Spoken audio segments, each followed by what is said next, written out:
Vince Gill has it all: fame, fortune, 22 Grammys, and the respect of Nashville. But behind the gentleman of country music lies a life shaped by heartbreak, the death of his older brother, a marriage that ended painfully, and a moment when he almost lost his voice forever. Born in Norman, Oklahoma, Vince grew up in a house alive with music. His father, a lawyer by day, played guitar and banjo at night, while his mother added harmonies on harmonica. Vince was the youngest of three.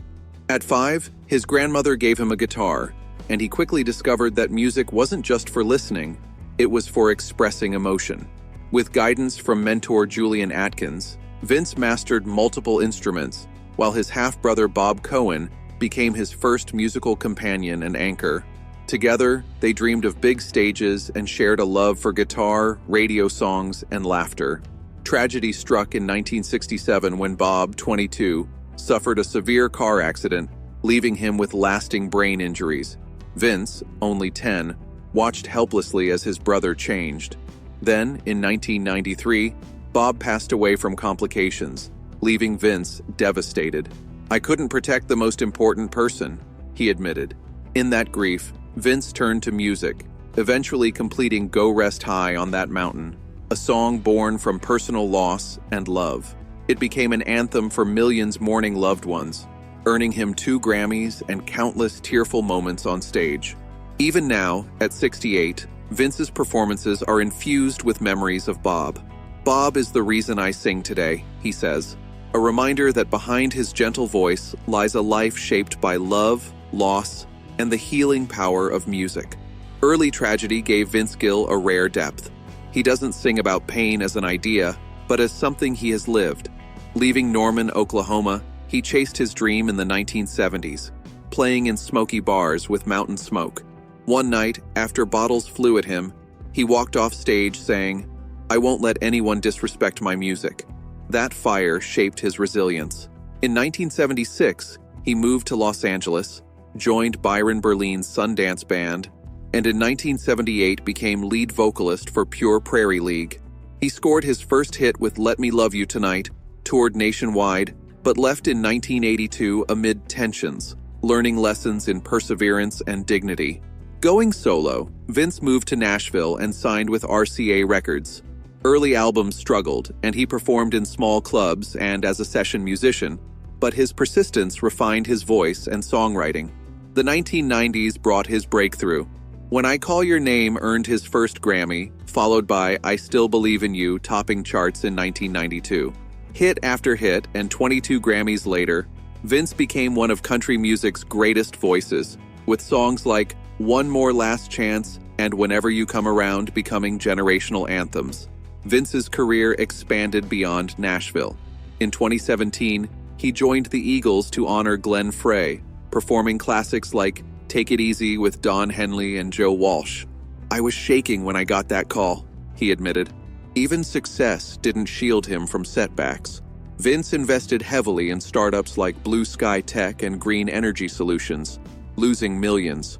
"I thought I was smart, but I was just a dreaming artist," he confessed. These losses, like those earlier in life, only deepened his resilience and shaped the man behind the music. Even as Vince Gill reached the heights of fame, life kept testing him.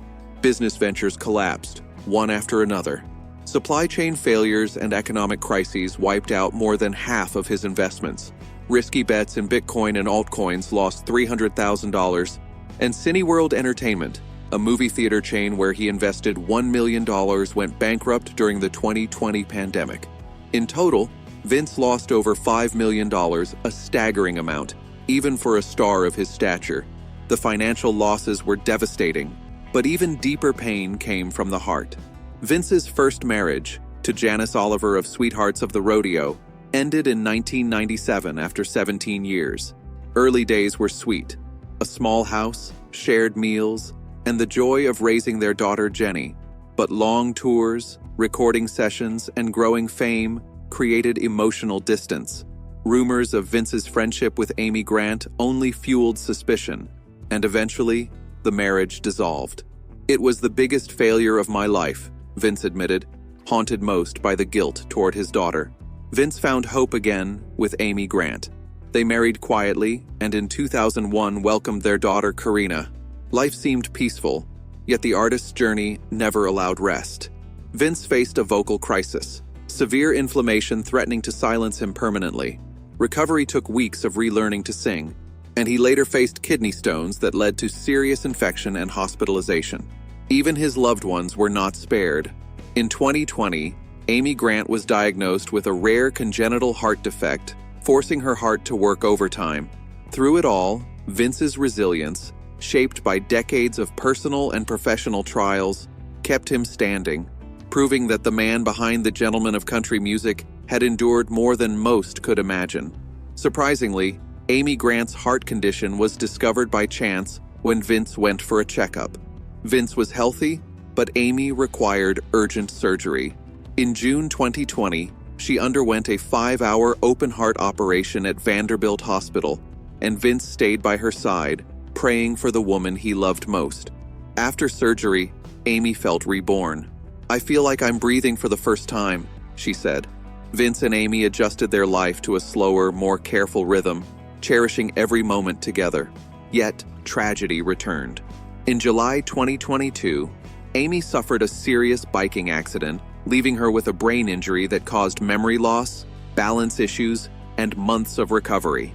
Complications followed, including a throat cyst that forced her to relearn singing from scratch. Vince remained devoted, cooking, caring, and even singing her to sleep, proving that their love had only grown stronger through hardship. Even their daughter Karina faced challenges, battling Guillain-Barré syndrome. These events reminded Vince and Amy daily of life's fragility. Still, Vince continues to perform, aware that every stage is a gift. In 2026, he plans the 50 Years from Home tour, including a special 6-night residency at Nashville's Ryman Auditorium, celebrating a career spanning 5 decades. Vince remains creatively restless. His album Oki confronts sensitive topics like social issues, discrimination, and faith, proving that at 68, he is still willing to challenge himself and his audience. Yet he also navigates the evolving country music landscape carefully, valuing authenticity and emotional depth over trends or spectacle, whether questioning tributes to legends or critiquing shallow hits. For Vince Gill, tragedies are a constant undercurrent, from his brother's death to worries about his family and the shifting music world, but they have shaped a man who still sings, loves, and believes in the healing power of music.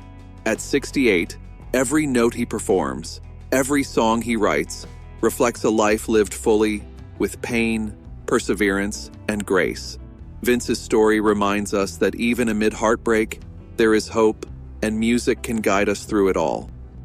If you enjoy classic Hollywood stories, timeless glamour, and legendary stars, make sure to like this video and subscribe to the channel. Share your favorite old Hollywood icon in the comments, or tell us who you'd love to see featured next. Turn on notifications so you never miss a new deep dive into Hollywood's golden age.